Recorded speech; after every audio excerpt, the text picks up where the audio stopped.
उत्तराखंड के सभी जिलों में कड़ाके की ठंड पड़ रही है और लोगों के ऊपर ठंड का कहर बढ़ता ही जा रहा है।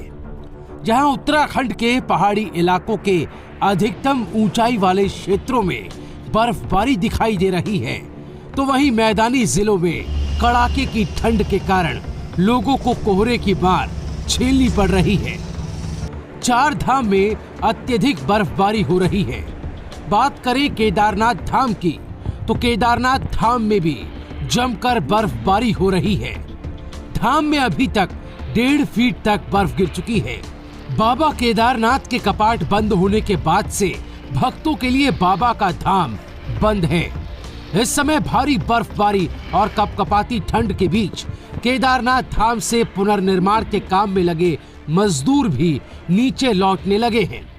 लेकिन बाबा केदार के भक्त साधु ललित महाराज अब भी वहीं पर तपस्या में लीन हैं। चारों तरफ गिरी बर्फ और जमा देने वाली ठंड भी इनकी साधना के आगे बेअसर दिखती है।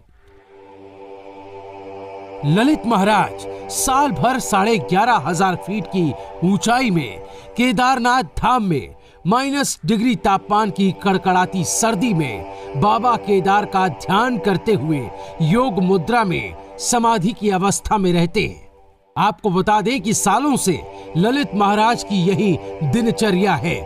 वो असहनीय ठंड के बावजूद केदारनाथ धाम में डटे रहते हैं। जमा देने वाली ठंड के बीच भी भक्ति में लीन है।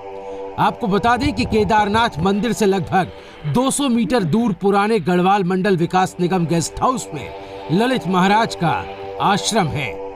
ललित महाराज पिछले कई सालों से कपाट बंद होने के बाद भी केदारनाथ में रहते हैं और आवारा पशुओं की सेवा के अलावा वो यात्रा के मौसम में हर दिन तीर्थ यात्रियों के लिए भंडारे का आयोजन भी करते हैं।